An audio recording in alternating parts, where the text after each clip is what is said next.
warna yang hijau berseri membuatku rela hati.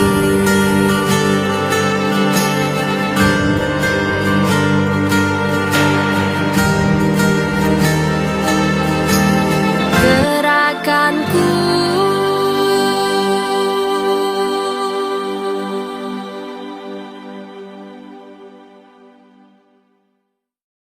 Bismillahirrahmanirrahim. Assalamualaikum warahmatullahi wabarakatuh.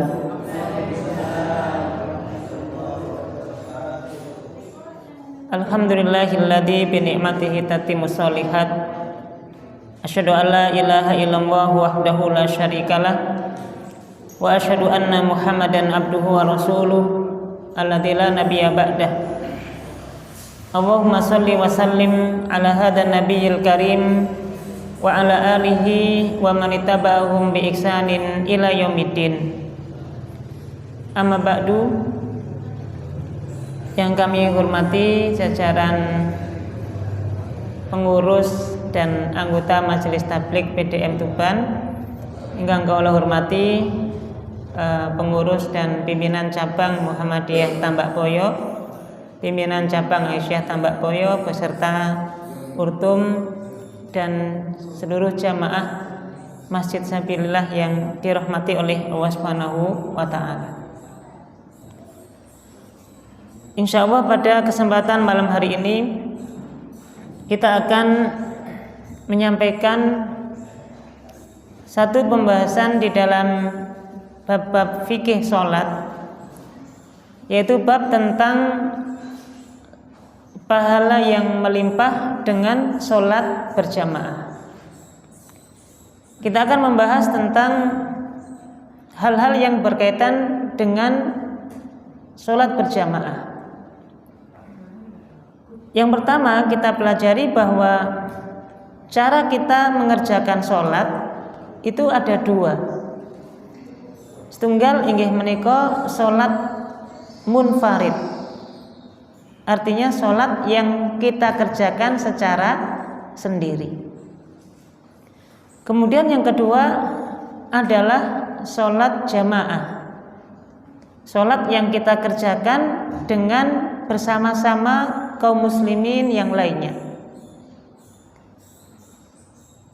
Tentu sholat munfarid ada kondisinya dan sholat jamaah ada kondisinya sendiri. Umumnya sholat sunnah itu anjuran yang lebih umum adalah dikerjakan secara munfarid, secara sendiri. Kecuali kalau ada perintah untuk dilakukannya secara berjamaah. Misalnya sholat Idul Fitri, sholat Idul Adha, sholat istisqa, sholat minta hujan, ya. Lebih-lebih ini sudah masuk kemarau panjang, biasanya kekeringan. Ada satu sholat yang dianjurkan untuk kita lakukan, yaitu sholat istisqa, sholat minta hujan. Nah, adapun sholat berjamaah yang dilakukan dalam sholat fardu, maka inilah yang umumnya menjadi pembahasan. Itu sholat berjamaah fil faraid, sholat berjamaah dalam sholat yang hukumnya wajib.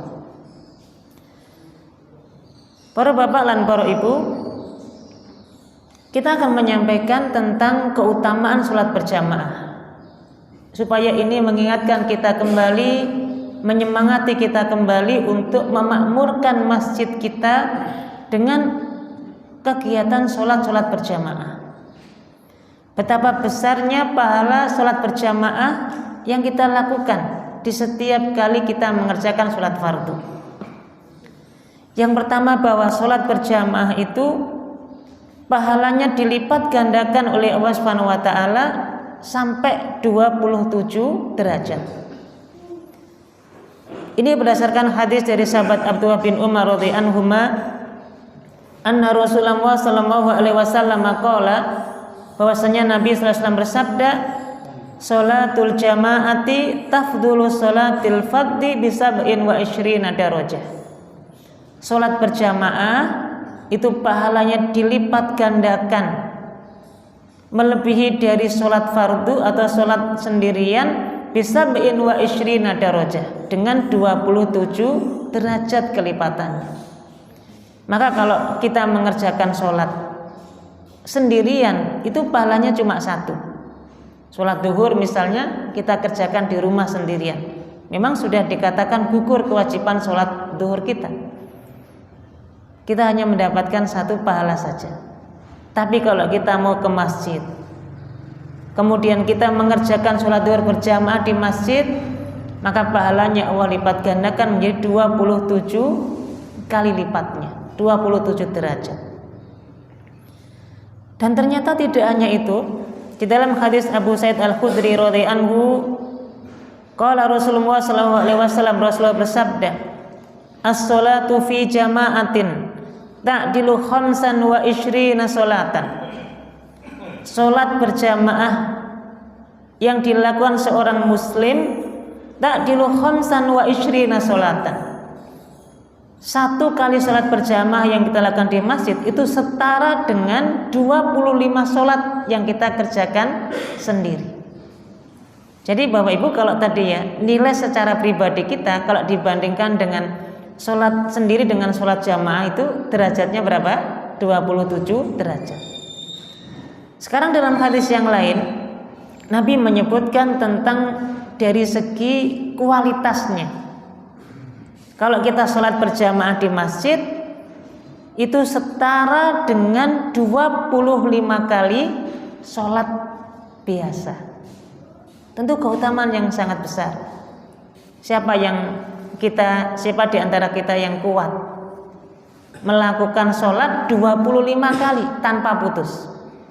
Dan kita sholat tarawih kemauan namun pinten Ibu. 11 rakaat mungkin dengan beberapa cara pelaksanaannya mungkin hanya 5 kali atau 6 kali sholat. Sholat berjamaah yang kita lakukan itu setara pahalanya, kualitas sholatnya setara dengan 25 kali sholat. Fa idza shallaha fi fulatin fa atamma ruku'aha wa sujudaha balagot khamsina sholatan. Tidak hanya itu Bapak Ibu, barang siapa yang sholat berjamaah tadi kemudian dia sempurnakan rukuknya, dia sempurnakan sujudnya, balagot khamsina sholatan. Pahalanya enggak hanya 25 kali kelipatan pahala sholat biasa, tapi sampai 50 kali sholat biasa. Dan ini adalah hadis hasan yang diriwayatkan oleh Imam Abu Dawud, Imam Ibnu Majah dan Imam Al-Hakim. Maknanya hadis ini sahih bahwa sholat yang kita kerjakan ternyata sholat yang kita kerjakan dengan berjamaah tidak hanya sekedar 27 derajat. Tapi kalau kita sempurnakan rukuk kita perhatikan gerakan sujud kita tumakninah dalam sholat, tidak cepet-cepetan ketika sholat, tenang ketika sholat, pahala sholat kita itu sampai dilipat gandakan pahalanya menjadi 50 kali sholat biasa. Maka bahasa mriki napa? Iman nggih. Sama-sama kita sholat, sama-sama sudah dianggap sudah menyelesaikan kewajiban menjalankan sholat. Tapi kalau hanya sendirian kita cuma dapat satu pahalanya. Tapi kalau dikerjakan berjamaah berlipat-lipat pahala kita akan dapatkan di sisi Allah Subhanahu wa taala. Kemudian keutamaan yang kedua, sholat berjamaah di masjid itu tidak hanya dinilai pahalanya dari jamaahnya kita bersama imam dalam sholat, tapi sampai pahalanya itu dilihat dari langkah-langkah kita menuju masjid. Dan ini berdasarkan hadis dari sahabat Utsman bin Affan radhiyallahu anhu, anna Rasulullah sallallahu alaihi wasallam qala, Nabi bersabda, "Man tawaddo'a lis-shalah fa asbaghal wudu." Barang siapa yang berwudu untuk sholat, kemudian dia sempurnakan wudunya, thumma masya ila sholah al-maktubah, kemudian dia berjalan kaki untuk menuju sholat, untuk mengerjakan sholat yang fardu. Ini menunjukkan Bapak Ibu, afdolnya kalau kita hendak sholat berjamaah di masjid, ambil wudunya di rumah masing-masing. Ini afdolnya karena Nabi menyampaikan siapa yang wudu untuk sholat kemudian dia sempurnakan wudunya, tsumma masya ila sholat al-maktubah, kemudian dia berjalan menuju sholat fardu, maknanya dari rumah. Dalam hadis yang lain disebutkan nanti dia wudu di rumahnya, kemudian disempurnakan wudunya, berangkat ke masjid untuk sholat berjamaah di masjid. Ini menunjukkan akan keutamaan wudu di rumah. Meskipun nggih angsal-angsal kemawon nggih Bapak Ibu, kita wudu di masjid boleh-boleh saja.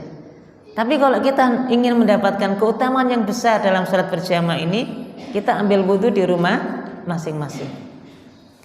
Fa shallaha ma'an nas au ma'al jamaah au fil masjid, kemudian dia sholat bersama kaum muslimin, sholat berjamaah di masjid.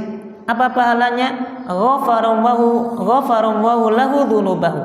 Allah Subhanahu wa taala mengampuni semua dosa-dosanya. Langkah-langkah kita ke masjid itu Bapak Ibu ternyata bisa menghapus dosa-dosa kita. Dalam hadis yang lain Nabi sallallahu alaihi wasallam menyebutkan dengan lebih detail lagi.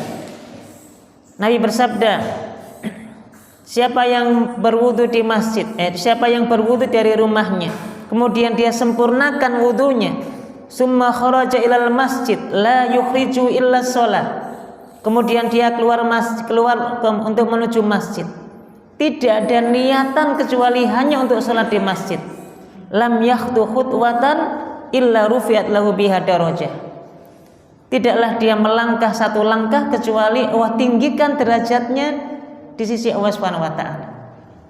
Wa khutta anhu biha khati'ah, satu langkah yang lain bisa menghapus dosa. Coba Bapak Ibu, kita melangkah tentu ada langkah satu, langkah yang kedua. Satu langkah bisa meninggikan derajat kita di sisi Allah, satu langkah yang lain bisa menghapus dosa. Makanya orang yang paling banyak pahalanya sholat berjamaah di masjid adalah orang yang paling jauh rumahnya dari masjid. Karena memang dia lebih banyak langkahnya. Tentu yang dekat sampai ke masjid mungkin nggak seberapa banyak langkahnya. Tapi kalau sudah jauh rumahnya dari masjid pasti banyak langkahnya. Makanya dahulu ada seorang sahabat ketika ketemu dengan Nabi Shallallahu Alaihi Wasallam menyampaikan kepada Nabi. Kebetulan sahabat ini rumahnya jauh dari Masjid Nabawi. Sahabat ini mengatakan, ya Rasulullah, bagaimana pendapat jenengan? Kalau saya yang memiliki rumah jauh dari Masjid Nabawi ini, gimana saya tak beli tanah di sekitar Masjid Nabawi ini supaya dekat rumah saya dari masjid? Kalau sholat-sholat berjamaah gampang, tinggal menuju masjid tanpa waktu panjang. Kemudian Nabi mengatakan, ya maka nakum, kata Nabi, sudahlah, nggak usah kamu pindah, tetap saja kamu tinggal di rumahmu yang jauh itu, nggak masalah. Tuktabu asarukum, karena setiap langkah yang kamu lakukan untuk menuju masjid itu bekas-bekas langkah itu bernilai di sisi Allah Subhanahu wa taala. Untuk itu Bapak Ibu, kalau kita cermati di dalam Al-Qur'an itu kan bahwa semua yang ada di muka bumi itu kan nanti akan mengabarkan kondisinya masing-masing kan ya, bahwa bumi yang kita pijak untuk sholat, bumi yang kita gunakan untuk beribadah ini nanti semuanya akan mengabarkan dirinya kepada Allah Subhanahu wa taala. Bahwasanya dulu ketika di dunia dia dipakai tempat untuk sholat, dipakai pijakan berjalan untuk menuju masjid, maka semuanya akan melapor kepada Allah Subhanahu wa taala. Ya. Makanya Nabi mengatakan tuktabu asarukum, jejak langkah kalian itu akan ditulis di hadapan Allah Subhanahu wa taala sebagai pahala. Untuk itu Bapak Ibu, ini menjadi penyemangat kita. Justru kalau rumah kita jauh dari masjid, untuk sholat berjamaah di masjid, kitalah yang mendapatkan pahala lebih besar. Karena Nabi juga menyampaikan al-ajru ala qadril masyaqqah, bahwa pahala itu setara dengan capek lelah yang kita lakukan. Semakin kita lelah dalam beribadah, semakin besar pahalanya. Terus kinten para bapak, para ibu, kalau kita naik kendaraan pripun? Tadi kan satu langkah menjadi penghapus dosa, satu langkah yang lain menjadi peninggi derajat kita di sisi Allah Subhanahu wa taala. Nah sekarang kan nggak semuanya jalan kaki. Napa naik napa? Sepeda. Kadang naik sepeda ontel, naik sepeda motor, bahkan ada yang pakai mobil untuk sholat berjamaah di masjid. Dapat pahala utama mboten? Tetap dapat. Terus ukurannya bagaimana? Wallahu a'lam ya. Mungkin putaran rodanya, satu kali putaran bisa meninggikan derajat, satu kali putaran yang lain bisa mengangkat atau menghapus dosa. Ala kulli hal, semuanya mendapatkan pahala di sisi Allah Subhanahu wa taala. Lebih dari itu Nabi menyampaikan faida shalla lam tazal al malaikatu tusolli alaihi madama fi musallahu. Ketika dia sholat, jadi Bapak Ibu, ketika kita sudah masuk masjid, kemudian kita sholat berjamaah di masjid, lam tazal al malaikah tusolli alaihi madama fi musallahu. Para malaikat semuanya mendoakan orang-orang yang sholat berjamaah di masjid selama orang itu berada di masjid. Kebayang ya?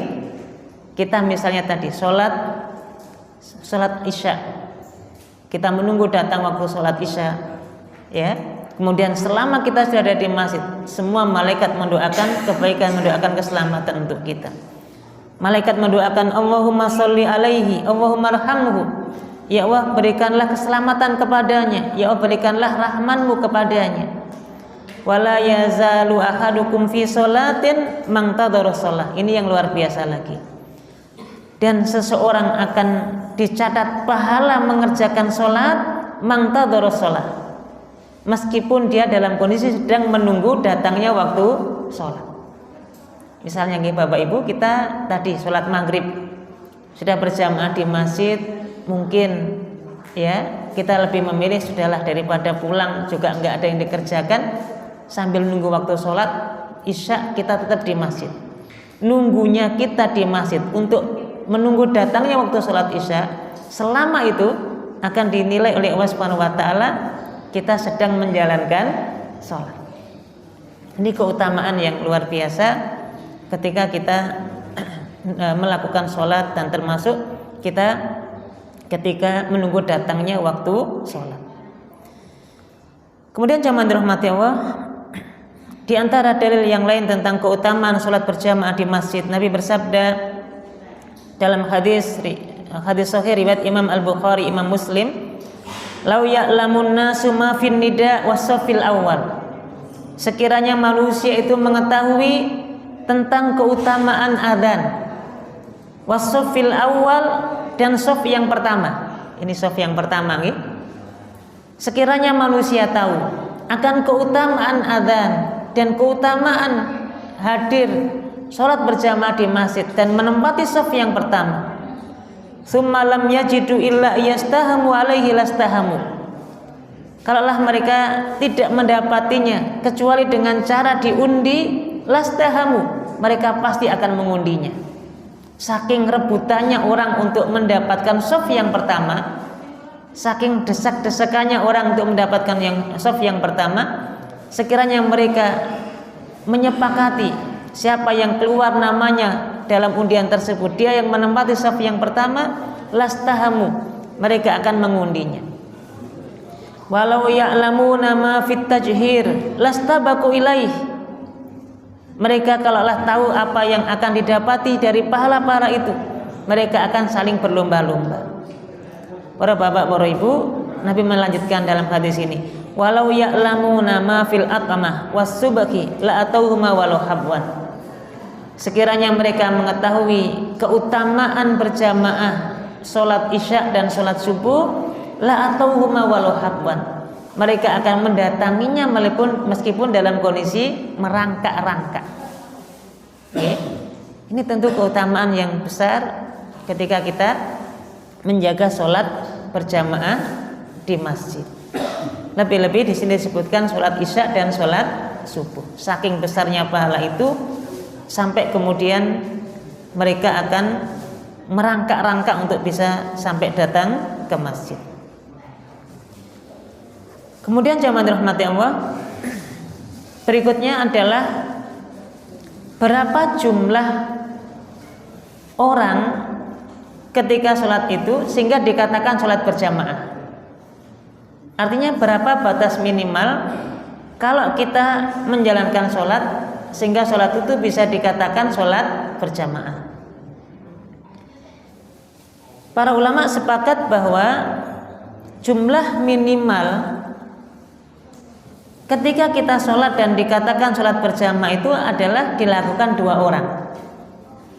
Jadi minimal 2 orang, satunya imam, satunya makmum. Ini sudah menjadi pahala sholat berjamaah.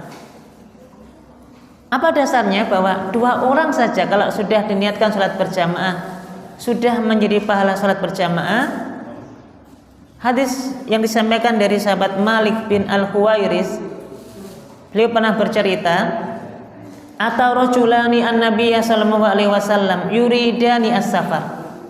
Suatu hari ada 2 orang sahabat yang datang kepada Nabi sallallahu alaihi wasallam dan keduanya berniat untuk safar, berniat untuk melakukan perjalanan. Faqala Nabi sallallahu alaihi wasallam, Nabi bersabda untuk kedua orang tadi, "Idza antuma kharajtuma fa'adina."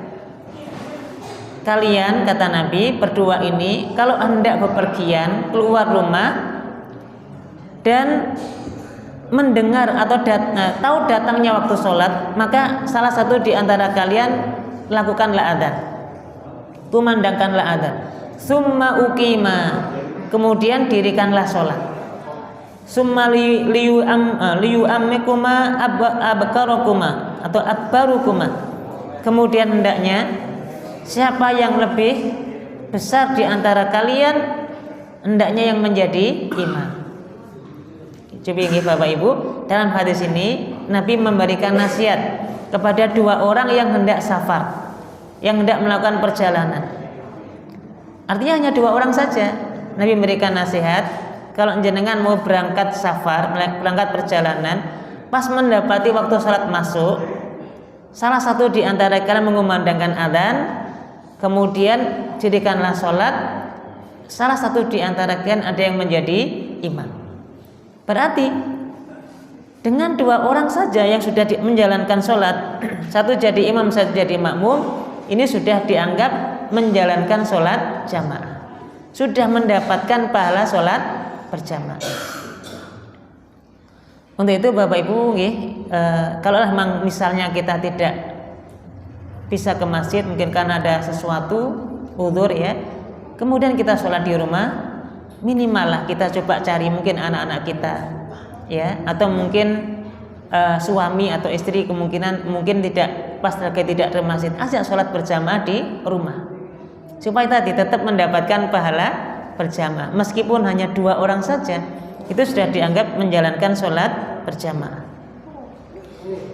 Kemudian diantara dalil yang lain, sebagaimana hadis sahih yang diriwayatkan oleh Imam Abu Dawud, Imam At-Tirmidzi dan yang lainnya, sahabat Abu Sa'id Al-Khudri radhiyallahu anhu pernah bercerita, anna rajulan jaa'a wa qad shalla Nabi sallallahu alaihi wasallam. Suatu hari Nabi sallallahu alaihi wasallam sudah selesai sholat berjamaah. Jadi Nabi sudah selesai sholat berjamaah bersama para sahabat, Nabi masih berkumpul bersama sahabat di masjid. Tiba-tiba ada 1 orang datang kepada Nabi masuk ke dalam masjid. Tentu orang ini belum sholat. Nabi sudah selesai sholat, ini terlambat orang ini masuk masjid. Mendapati 1 orang yang masuk masjid dan hendak sholat, maka Nabi bersabda, man yatasaddaqu ala hadza, siapa di antara kalian yang ingin bersedekah sholat untuk 1 orang ini. Faqama rajulun fasalla ma'ahu, kemudian ada 1 orang yang mengangkat tangan mengatakan, ya Rasul, saya yang akan menemani sholat orang ini. Fasalla ma'ahu, kemudian dia sholat bersama orang tadi. Berarti secara zahir Bapak Ibu, sholat ini dilakukan oleh berapa orang? 2 orang. 1 orang yang terlambat, semua yang di dalam masjid sudah selesai sholat. Nabi perintah, ayo siapa yang mau mendapatkan pahala sholat sedekah untuk orang ini. Maknanya menemani orang ini supaya dia mendapatkan pahala berjamaah. Artinya hanya 2 orang sholat ini dilakukan. Tapi Nabi SAW kemudian mengatakan bahwa melakukan sodakoh sholat. Artinya kalau orang ini hanya menjalankannya sendiri, dia hanya mendapatkan pahala satu. Tapi ketika ditemani sholat oleh orang yang lain, meskipun hanya satu orang yang menemani, maka insya Allah sudah mendapatkan pahala sholat berjamaah. Kemudian yang kedua, Bapak Ibu, di dalam hadis ini juga menjadi dalil bahwa ada sholat yang disebut dengan sholat sodakoh. Apa itu sholat sodakoh, Bapak Ibu? Sholat sodakoh itu adalah sholat yang kita lakukan untuk menemani orang yang belum sholat tadi. Kalau dia hanya sholat sendiri, dia nggak dapat pahala berjamaah. Tapi karena kita temani, meskipun kita sudah selesai sholat, maka dia mendapatkan pahala berjamaah. Kita yang menemaninya ini dianggap sebagai sholat sodakoh untuk orang tadi. Ngapunten nggih, misalipun ibu-ibu di rumah sudah sholat isya misalnya, tiba-tiba suaminya datang mungkin dari perjalanan atau apa sehingga belum sholat isya. Kemudian ketika sang suami hendak sholat isya, istrinya mengatakan, Pak, jenengan tak kancani sholat. Meskipun tadi kan sudah sholat ya, saya temani jenengan sholat. Suaminya jadi imam, yang ibunya jadi makmum. Ini namanya sholat sodakoh. Dan ini dibolehkan Bapak Ibu supaya orang yang belum sholat berjamaah tadi mendapatkan pahala sholat berjamaah. Dan ini boleh ya, namanya sholat sodakoh. Kemudian jamaah dirahmati Allah, hadis yang ketiga, hadis ini juga menjadi dasar bolehnya sholat berjamaah itu beda niat antara imam dengan makmum. Coba kalau kita cermati hadis Nabi tadi, orang yang baru datang kan dia belum sholat fardu, berarti niatnya sholat apa Bapak Ibu? Sholat fardu. Bagi orang yang menemani, karena dia sudah sholat fardu, maka sholat yang keduanya ini atau sholat sodakohnya ini dianggap sebagai sholat sunnah. Berarti boleh berjamaah beda niat antara imam dan makmum, itu hukumnya boleh. Dalam hal beda niat jenis sholat, ini juga dibolehkan. Misalnya imam sholat duhur, makmum sholat asar misalnya, boleh atau tidak? Boleh. Atau misalnya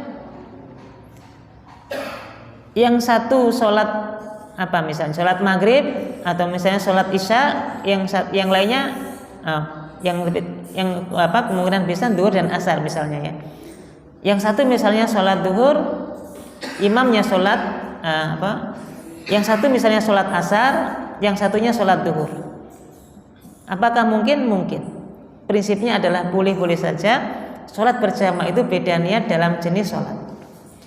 Yang kedua, boleh-boleh saja beda niat dalam berjamaah antara sholat sunnah dengan sholat fardu.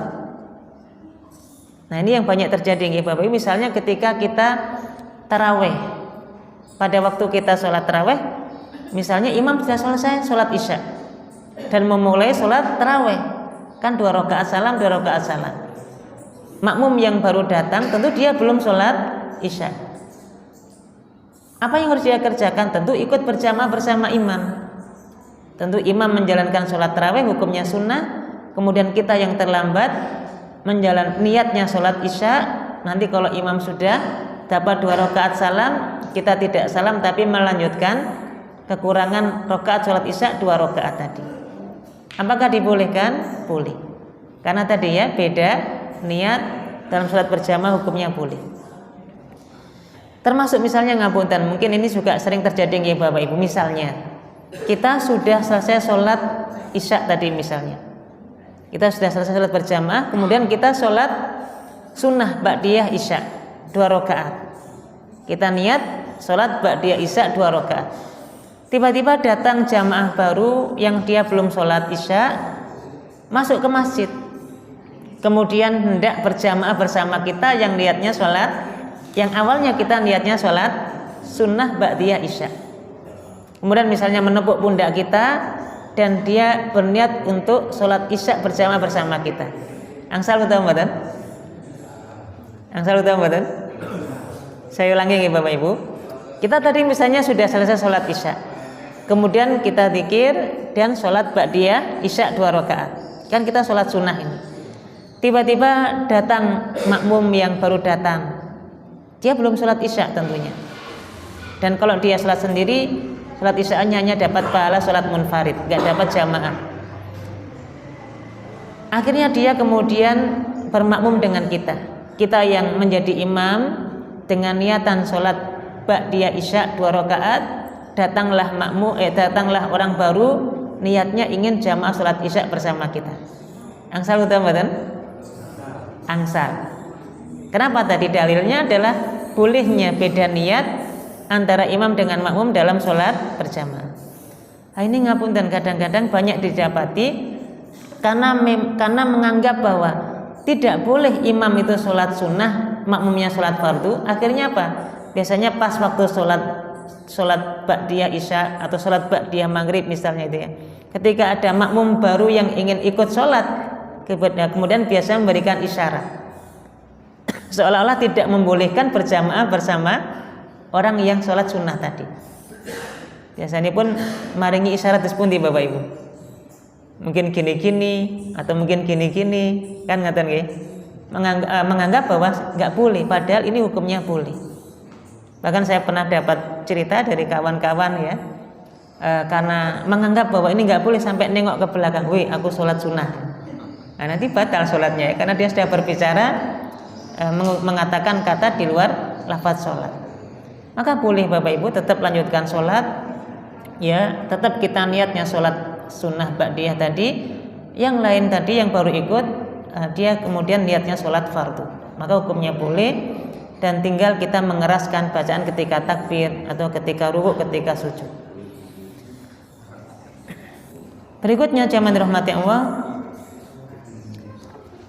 berkaitan dengan permasalahan yang berkaitan dengan sifat sholat jamaah. Ketika kita sholat berjamaah, bagaimana dengan hukum sutroh? Ini Bapak Ibu kita ingatkan nih bahwa sutroh ini bagian dari sunnah kita dalam sholat. Apa itu sutroh? Sutroh itu maknanya pembatas. Jadi kalau kita sholat, afdolnya kita memasang sutroh di depan kita. Nabi menganjurkan kalau kita sholat supaya tidak ada orang yang melewati kita, maka kita memasang sutroh. Nah, sutroh atau pembatas ini bagaimana kriterianya? Kriterianya adalah yang berdiri.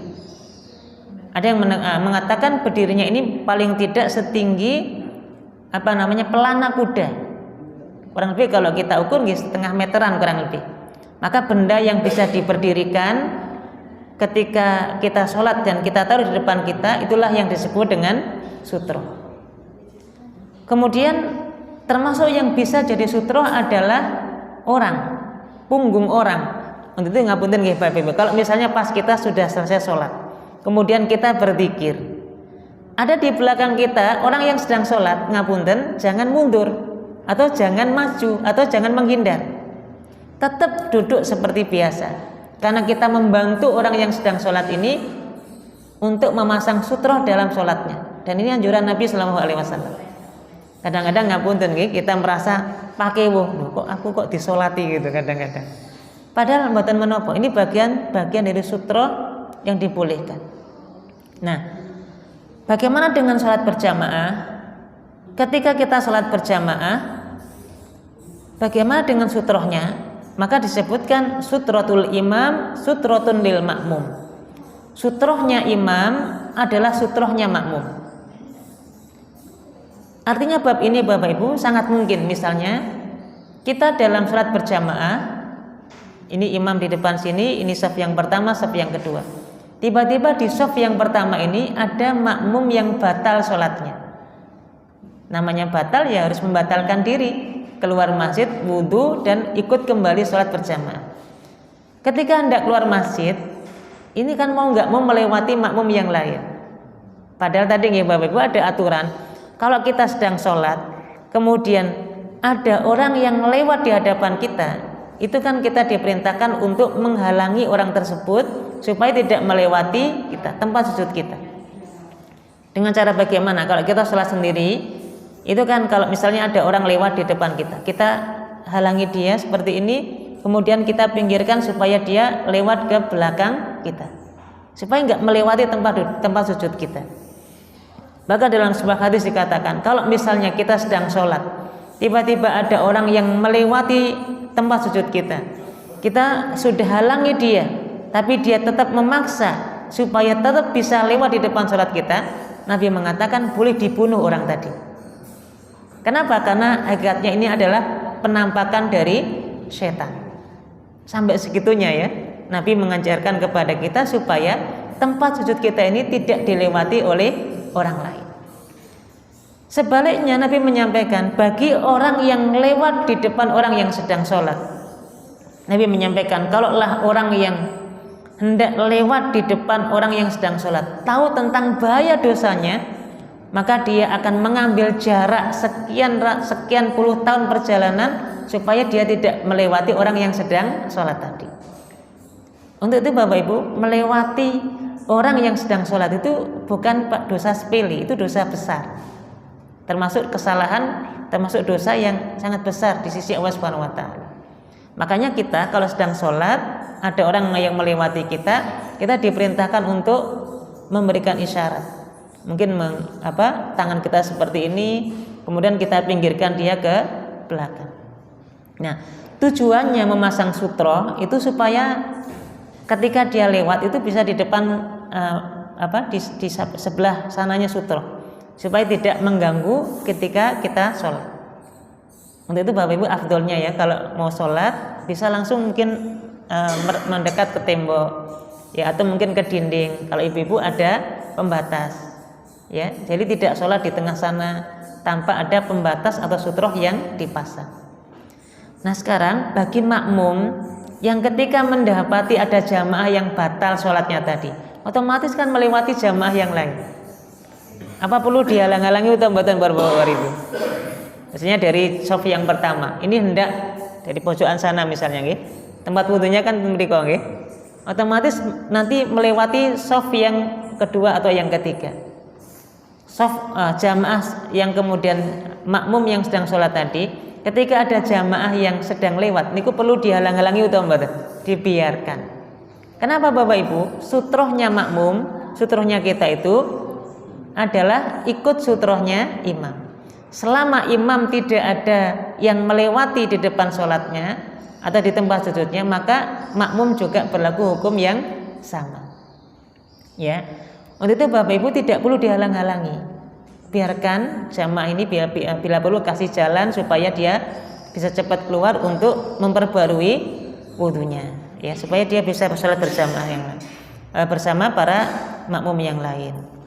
Kemudian berikutnya jamaah rahmati Allah, berkaitan dengan membaca Al-Fatihah dalam sholat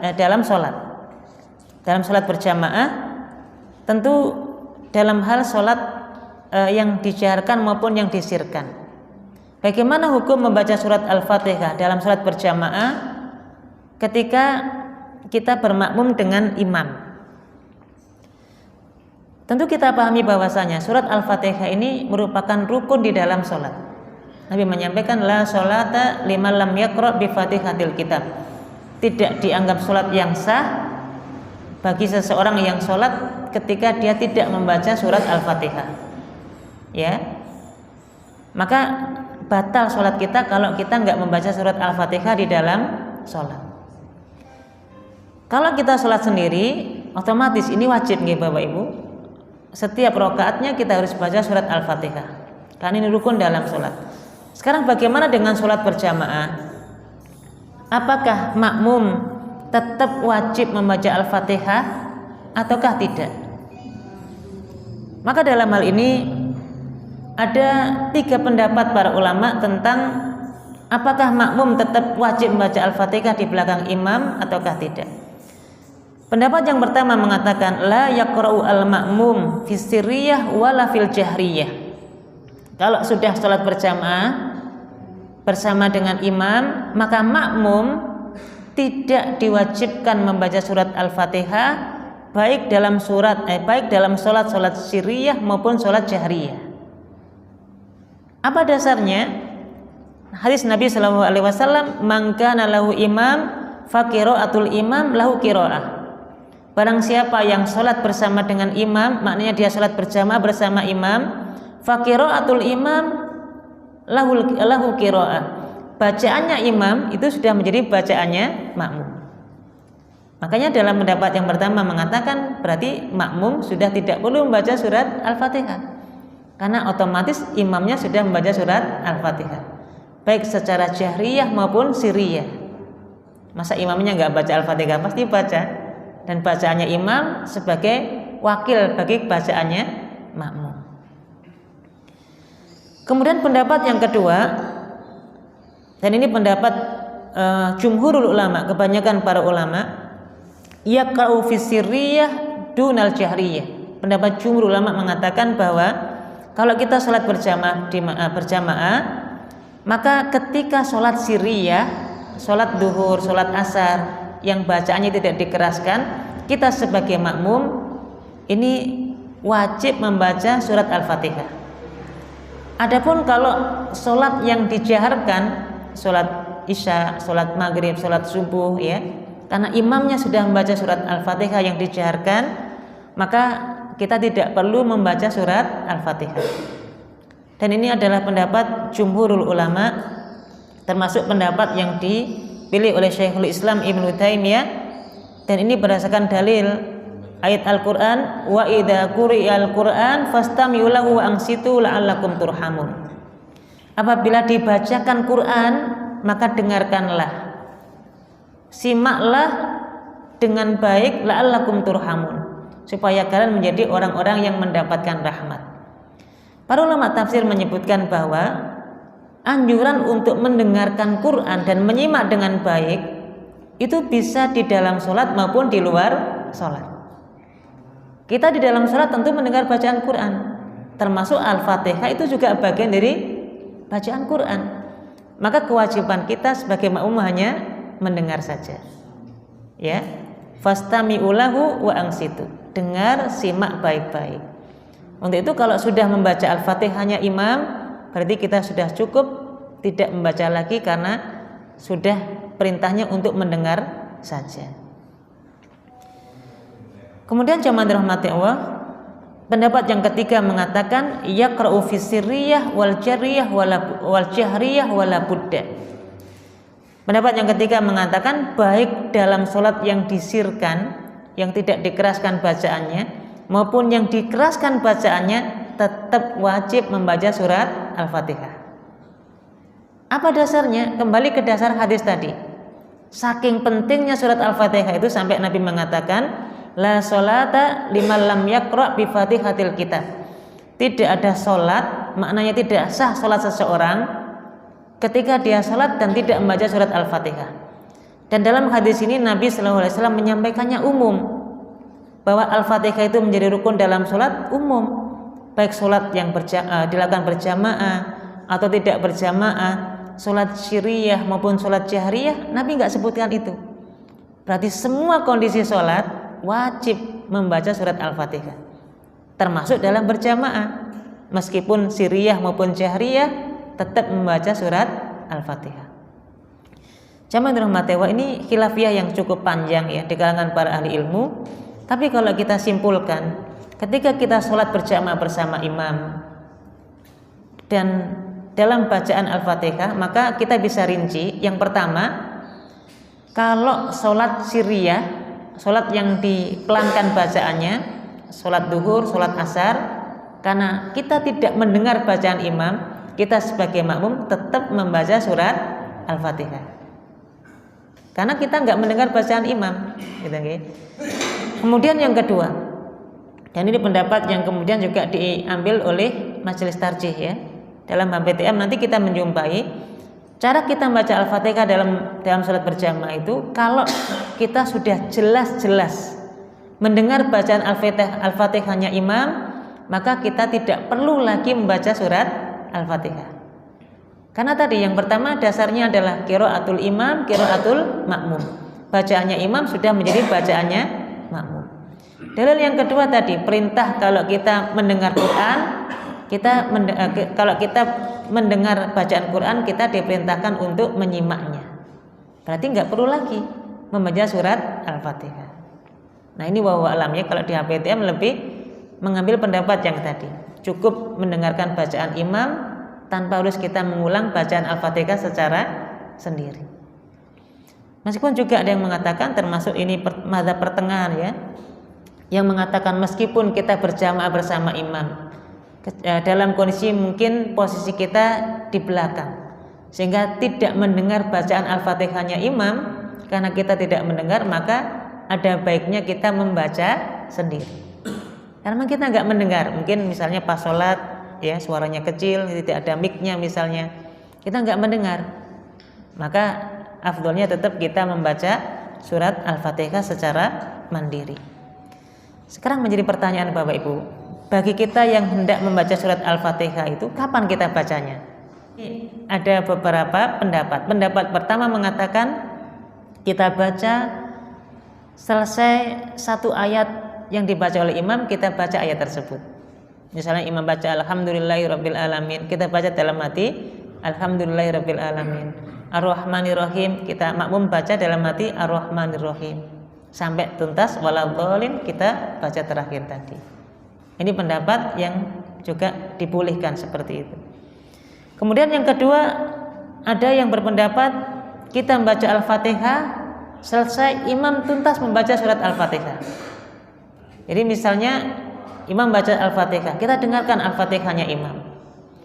Nanti ketika imam sudah mulai masuk ke surat-surat yang ingin dibaca, nah disitulah kita mulai membaca Al-Fatihah dalam hati sendiri, kemudian selesai baru kita mendengar bacaannya imam tadi. Wallahu a'lam, ya setidaknya ada dua cara tadi. Kapan kita membaca Al-Fatihah? Boleh setiap ayat yang selesai dibaca imam, boleh, atau sudah tuntas bacaan Al-Fatihah kemudian kita baca dalam hati, juga hukumnya boleh.